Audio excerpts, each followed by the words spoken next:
Cricketer है सचिन तेंदुलकर, उन्होंने कहा ये हमारा आंतरिक मामला है, बाहरी लोग उपद्रवी क्यों बोल रहे हैं?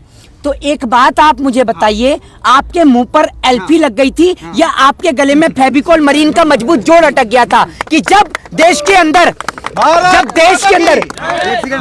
के अंदर नमस्ते ट्रंप का कार्यक्रम होता है तब आपके गले में फेविकोल अटक जाती है कि आप सवाल नहीं पूछते कि ये जो पैसा फूक रहे हैं आपके बाप दादा हिंदुस्तान दहेज में लाए थे, आपने क्यों नहीं पूछा? या ये पैसा आपने चाय बेच के कमाया है, ये पैसा इस देश की गरीब जनता का है, उस गरीब जनता का जो नमक तेल रोटी खाकर देश की जनता को कर वसूलती है, टैक्स देती है, समझ रहे? अंबानी और अडानी, एक बात मुझे बताइए, अंबानी, अरे सुन तो लीजिए, अंबानी और अडानी का बिजनेस के अंडमान निकोबार द्वीप पे चल रहा है, वो भी तो भारत देश के नागरिक से कमा रहा है। या मुझे बता दीजिए अंडमान निकोबार द्वीप पे चल रहा हो तो तब मैं समझ रहा हूँ कि चलो मोदी जी को भेज दी है। अंबानी और अडानी भी तो देश से कमा रहे हैं या वो विदेश से कमा रहा है? व्यापारी है, देश में व्यापार कर रहे हैं, दिक्कत किसका? तो मना किसने करा है देश में व्यापार करने के लिए? किसने मना करा है देश में व्यापार करने के लिए? अंबानी अडानी का विरोध कर रहे हैं, इससे सवाल बनता है ना। एक बात आप मुझे बताइए, आप कह रहे हैं विरोध, किसान के आप खेत के अंदर टावर लगा देते हैं, ठीक है, और आप किसान को 1 रुपया नहीं देते। आपकी घर की छत पे टावर लगा दूं और आपको 1 रुपया ना दूं तो कैसा लगेगा? लगाऊं आपकी छत पे? एक्सेप्ट करते हैं? बताइए, लगा दूं आपकी घर की छत पे टावर? अरे सुनिए ना, लगा दूं आपकी घर की छत पे टावर? जब आपने बिजली का प्राइवेटाइजेशन कर दिया तो आपको देश के किसान के जब आप खेत में टावर लगाते हैं तो आपको उसको पैसा नहीं देना चाहिए? व्यापार करने को किसने मना करा है? व्यापारी करिए। और आप तो ऐसे लोग हैं जो व्यापारियों को भी कह देते हैं बाबा है। आपकी नजर में तो ये वही बाबा है, आसाराम भी आपकी नजर में बाबा ही था, राम रहीम भी बाबा था, और चिन्मयानंद भी बाबा था, और नित्यानंद भी था। क्यों? एक मिनट बाबा, एक मिनट, बाबा की भी कैटेगरी हो रही है क्या? बाबा की भी कैटेगरियां हो रही है क्या कि भैया ये ए ग्रुप में आता है, ये बी ग्रुप में आता है, ये सी ग्रुप में आता है, ये डी ग्रुप में आता है, ये सर्टिफिकेट बट रहे हैं? आप मुझे ये बताइए ना, बाबाओं के सर्टिफिकेट बट रहे हैं क्या कि आइए आसाराम आप ए नंबर पे आते हैं, राम रहीम आप बी नंबर पे आते हैं? आप मुझे बताइए ना, बाबा रामदेव कौन से नंबर पे आते हैं? स्वदेशी अपनाया, देश को मैसेज दिया स्वदेशी अपनाने के लिए, इसमें दिक्कत क्या है? स्वदेशी के अपनाना, स्वदेशी अपनाते हैं तो एक बात मुझे बताइए, स्वदेशी अगर आप अपना ही रहे हैं, इतना ही अपना रहे हैं, तो कंप्यूटर में आग काहे नहीं लगाते भैया?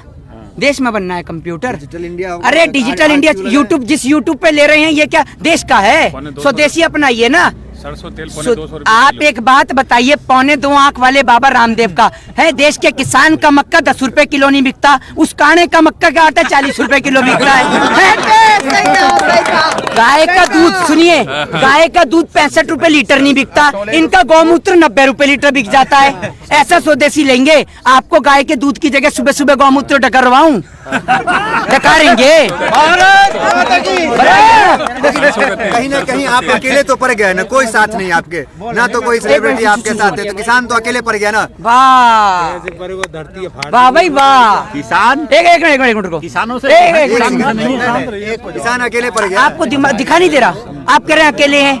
ये क्या, ये आपको डोनाल्ड ट्रंप नजर आ रहे हैं, ये आपको जिनपिंग नजर आ रहा है या फिर आपको ये अंबानी अडानी नजर आ रहे हैं, या फिर आपको इसमें कमला हैरिस नजर आ रही है, या कोई और नजर आ रहा है, या ये जो बाइडेन नजर आ रहा है? ये बताइए ना। देश के मुख्य चेहरा जो भी है वो तो आपके खिलाफ है ना। आपकी नजर में एक ही मुख्य चेहरा है? एक ही मुख्य चेहरा है प्रधानमंत्री का? अक्षय कुमार, कंगना रनौत, सचिन तेंदुलकर, सारे तो आपके खिलाफ। वाह भाई, आप एक बात मुझे बताइए, जिनकी आप बात कर रहे हैं वो नहीं दिखाए जिन्होंने पक्ष में बोला है? उनके लिए नहीं दिखाते आप जो पक्ष में बोलते हैं? बोले ना, वो लोग बोले, कौन बोले हैं? आप उस देश की बात कर रहे हैं जिसके अंदर आप स्वच्छ भारत की बात करते हैं शौचालय के नाम पर। आज के टाइम पे तो अगर गरीब आदमी की जेब में 5 रुपए ना हो तो वो बेचारा शौचालय में भी ना जा पाए, समझ रहे हो? इसलिए तो 2.5 करोड़ शौचालय बनवाया कि 5 रुपए ना देना पड़े है। चले मेरे आपके साथ चलूं क्या लेकर ग्राउंड रिपोर्ट कराने के लिए? 5 रुपए लेते हैं हर शौचालय में, गरीब आदमी से आपने शौचालय में भी बैठना। और आपकी आदत इतनी खराब हो गई है कि अगर नरेंद्र मोदी जी के शौचालय में आप घुस जाए तो कहते गोल्ड निकल गया। आपकी इतनी आदत खराब है, समझ रहे? तो आदत सुधारिए, आदत सुधारिए, समझ रहे हैं? और जो गलत है उसका विरोध करिए और जो सही है उसका साथ दीजिए। गलत आदमी का विरोध कर रहा है देश का किसान। हैं सरकार घमंड में है, अड़ियल रवैया अपना रही है, लेकिन मोदी जी तो कहे हैं कि हम फोन कॉल की दूरी में है, तो घमंड में किसान है या घमंड में सरकार है? कौन घमंड में? मोदी जी ने कह रही है कॉल की दूरी पे है। तो आप एक बात मुझे बताइए, मोदी जी से आप बात कराएंगे या मेरे को जाना पड़ेगा पीएम कार्यालय नंबर लेने के लिए, या गूगल पे आ जाता है, मैंने सर्च नहीं करके देखा, कहेंगे तो कर भी लूंगा। एक बार नंबर देख कहाँ ही से आएगा? नहीं, आगे मेरे कहीं ख्याल से नंबर कहीं आ गूगल जाए। पर डाल दिया। डिजिटल इंडिया है भैया, प्रधानमंत्री को वीडियो कॉल क्या करनी आ गई, पूरे देश में डिजिटल इंडिया बन गया, आप ये समझ लीजिए। और इतना बेहतरीन डिजिटल इंडिया है कि कहीं कहीं तो नेटवर्क सेवा ही बंद मामला कर दी ये है गई कि है, आप समाधान नेट सेवा। चाहते हैं कि नहीं सुनिए, चाहते अरे आप तो वो लोग हैं जो कश्मीर में प्लॉट कटवा रहे थे, अब तो हरियाणा में ले लो, क्योंकि हरियाणा में ठंड भी हो रही है, समझ रहे हैं, और नेट भी बंद कर दिया गया है और किसानों को परेशान किया ही जा रहा है। तो आप हरियाणा में ही ले लो, कश्मीर में नहीं ले पाए तो वहां क्यों नहीं लेते प्लॉट? कटवा रहे हो क्या? चल रहे हैं ना, लेकिन टीवी चैनल तो चल रहे हैं ना सर, सरकार तो आपके साथ ही है ना। टीवी चैनल के तो सारे पत्रकारों को आदत हो गई है, सारे पत्रकारों को। कोई पत्रकार कहता है मुझे क्रिकेट कंट्रोल बोर्ड में मेंबर बनना है, तो कोई पत्रकार कहता है मुझे राज्यसभा सांसद बनना है। तो आज के टाइम में सारे पत्रकारों में होड़ लगी पड़ी है कि कौन पहले क्रिकेट कंट्रोल बोर्ड में मेंबर बनेगा या राज्यसभा सांसद बनेगा। तो इन्हों की तो आदत खराब हो गई है पत्रकारों की। तो आप ये समझिए, देश का चौथा स्तंभ उस दिन भी खतरे में आता है जिस दिन गौरी लंकेश की हत्या होती है। देश का चौथा स्तंभ उस दिन भी खतरे में आता है जिस दिन सरेआम एक पूरे पत्रकार के परिवार को काट दिया जाता है। देश का चौथा स्तंभ उस दिन भी खतरे में आता है जब किसानों को दिखाने वाले पत्रकारों को अरेस्ट कर लिया मोहित जी, जाता है। आप इतनी आलोचना कर रहे हैं, लेकिन कल आपने अगर न्यूज देखा होगा तो एक सुप्रीम कोर्ट के जज हैं जिन्होंने तारीफ की, दूरदर्शी नेता बताया मोदी को, कहा कि वर्ल्ड में अच्छा। हाँ, तो आपने ये नहीं देखा कि कई लोगों को कैसे कुर्सी भी मिली है ना? तो अगर तारीफ नहीं करेंगे तो कुर्सी कैसे मिलेगी? मुझे तो आपको लग रहा है कि आप भी संबित पात्रा के भैया हो रहे हैं, समझ रहे हैं? क्योंकि वो भी 24 घंटे, उसका भी यही काम था, 24 घंटे उसने न्यूज चैनल पे बैठ के मोदी मोदी मोदी मोदी मोदी मोदी रब कर उसने OMGC में डायरेक्टर बन गया। तो आपका क्या इरादा है, क्रिकेट कंट्रोल बोर्ड या OMGC में बन जाएंगे? आपने मौका दिया तब ना आपको उग्रवादी बोल रहे हैं संबित पात्रा।